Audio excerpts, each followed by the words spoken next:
বিসমিল্লাহির রহমানির রহিম। হে সমস্ত জগতবাসী, আজকে আপনাদের সামনে যে আলোচনাগুলো নিয়ে আসলাম সেই আলোচনাগুলো অবশ্যই মন দিয়ে শুনবেন। সে কথাগুলো অবশ্যই সমস্ত কথাগুলো কোরআনের, এবং কোরআনের কোন কোন আয়াত এবং কোন কোন সূরা যদি কেউ স্বপ্নে পড়তে দেখে তাহলে তার জীবনে কি মঙ্গল কামনা করা হয় এবং তার জন্য মঙ্গলের দরজা খুলে দেওয়া হয়, আল্লাহ এই কথাগুলো কোরআনে বলিয়াছেন। তবে আজকের যে আলোচনাটি অবশ্যই খেয়াল করে শুনবেন যে কোরআনের মধ্যে সূরা ইউসুফের কথা আছে, সেখানেও বলা আছে যে স্বপ্নের মাধ্যমে আল্লাহ মানুষকে অনেক কিছু বোঝায় এবং তা সত্য এবং তা সেই শিক্ষা আল্লাহ দিয়ে থাকেন জিবরাইল দ্বারা, সেই শিক্ষা দিয়ে থাকেন স্বপ্নের দ্বারা। তবে আজকে আপনাদের সামনে যে আলোচনাটি নিয়ে আসলাম এই আলোচনাগুলো অবশ্যই আপনারা খেয়াল করে শুনবেন, জীবন চলার পথে জয়লাভ করবেন ইনশাআল্লাহ। সেই কথাগুলো হলো, দেখুন, আপনি যদি কখনো স্বপ্ন দেখেন যে সূরা ফাতিহা বা তার কিছু অংশ পড়তে দেখেন, তবে তার জন্য সমস্ত কল্যাণের দরজা খুলে দেওয়া হবে, এ হলো ব্যাখ্যা। আরো একটি বিষয় হলো, এবং সমস্ত অকল্যাণের দরজা আপনার জন্য বন্ধ করে দেওয়া হবে, এবং যে কোনো দোয়া করবেন এই ফাতিহা সূরাটি যদি আপনি স্বপ্নে পড়তে দেখেন এবং এর পাশাপাশি দোয়া করেন, আল্লাহ তাআলা তা কবুল করেন। আর পর্যায়ক্রমে 7 জন মহিলার সাথে আপনার সেই পরকালে বিবাহ হবে। এটা আমার কথা নয়, এটা আল্লাহরই কথা। আচ্ছা, এবার আসি কেউ যদি সূরা বাকারা বা তার কিছু অংশ পড়তে দেখেন স্বপ্নযোগে, তখন আপনি এর ব্যাখ্যা কি বুঝবেন? এটি বুঝবেন, তবে তার দিন ধর্ম উত্তম হবে এবং সে দীর্ঘজীবী হবে, অথবা সে এক এলাকা হতে অন্য এলাকায় স্থানান্তরিত হবে এবং তথায় সম্মান লাভ করবে।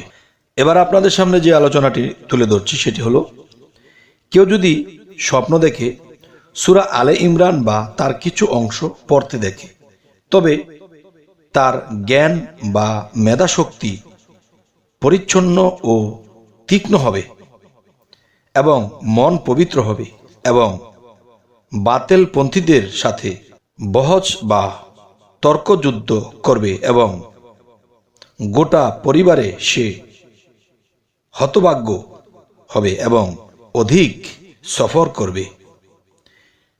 এ হলো এর অর্থ। যদি কেউ সূরা আলে ইমরান পড়ে এবং তার কিছু অংশও যদি পড়তে তিনি দেখেন, তাহলে তার জীবনে এটি ঘটবে। এবার বলবো, কেউ যদি স্বপ্নে দেখে সূরা নিসা বা তার কিছু অংশ পড়তে দেখে, তবে সে উত্তরাধিকার সম্পদ বন্টন করবে এবং দাসী বা স্বাধীন মহিলার মালিক হবে। কেউ বলেন শেষ বয়সে কোনো সুন্দরী নারীর সাথে তার বিবাহ হবে, কিন্তু সংসারে কোনো বনিবনা হবে না। লোকটি স্পষ্ট ভাষী এবং প্রতিবাদমুখী হবে এবং দীর্ঘজীবী হবার পর প্রচুর উত্তরাধিকার সম্পদ রেখে যাবে। তবে এখন যেটি বলছি সেটি হলো, কেউ যদি সূরা মাইদা পড়তে দেখে স্বপ্নে, তার শান শওকত উচ্চ হবে এবং দৃঢ় বিশ্বাসী হবে, উত্তম তাকওয়া বিশিষ্ট এবং পরহেজগার হবে, মানুষকে খাওয়ানোর পরানোর ব্যাপারে খুবই উদার ও ক্ষুদ্র হবে ও ভদ্র হবে। তবে সে কোনো জালেম সম্প্রদায়ের দ্বারা কষ্ট পাবে। তাহলে আপনাদের সামনে আরো একটি বিষয় আনছি, সেটি হলো, কেউ যদি সূরা আনআম পড়তে দেখে স্বপ্নে, তার চতুর্পদ জন্তুর এবং সওয়ারি অধিক হবে এবং অধিক দাতা গুণে গুণান্বিত হবে এবং উত্তম জীবিকা লাভ করবে, দিনের রক্ষণাবেক্ষণাকারী এবং আখিরাতের সৌভাগ্যশালী হবে। এবার আসি, কেউ যদি স্বপ্নে দেখে সূরা আরাফ পড়তে দেখে কিংবা এর কিছু আংশিক পড়তে দেখে, তাহলে আপনি স্বপ্নের ব্যাখ্যায় কি বুঝবেন?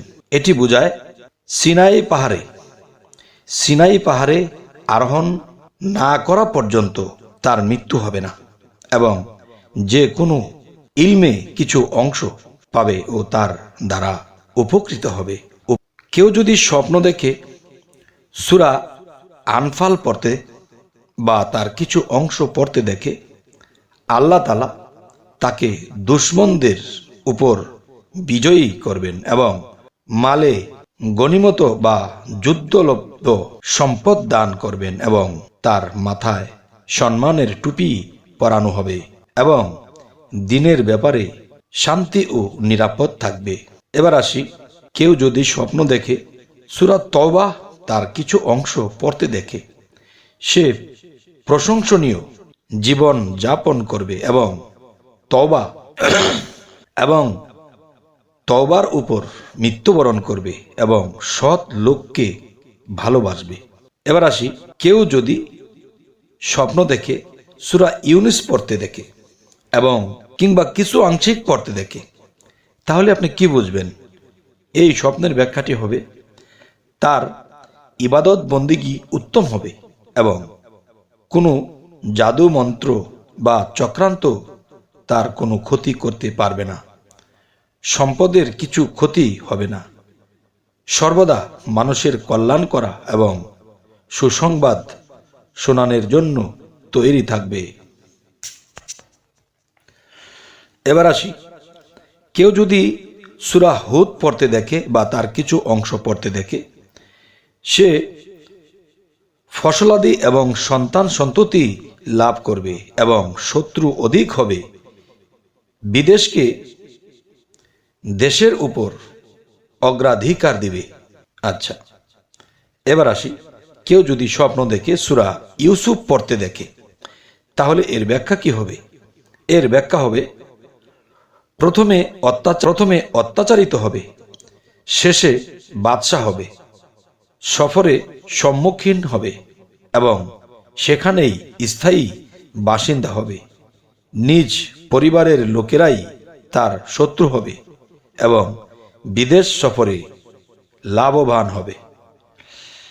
তবে হে সমস্ত জগতবাসী, এই যে স্বপ্নের ব্যাখ্যাগুলো বলা হচ্ছে, এগুলো কিন্তু একটা কথাও মিথ্যা নয়, কিন্তু ধৈর্যের সাথে যদি আপনারা শুনে থাকেন তো আলহামদুলিল্লাহ আমাদের লাভ ছাড়া কখনো লস হবে না এবং কোন সূরার কি গুণ তা আমাদের জানা হলো। তবে আরো একটি বিষয় হলো কি, যদি আমাদের এরকম স্বপ্নের ব্যাখ্যা আরো পেতে চান, অবশ্যই আমাদের চ্যানেলটিকে সাবস্ক্রাইব করে রাখুন, পরবর্তীতে যেন ভালো স্বপ্নের ব্যাখ্যাগুলো এনে দিতে পারি। এবং সকলেই ভালো থাকবেন।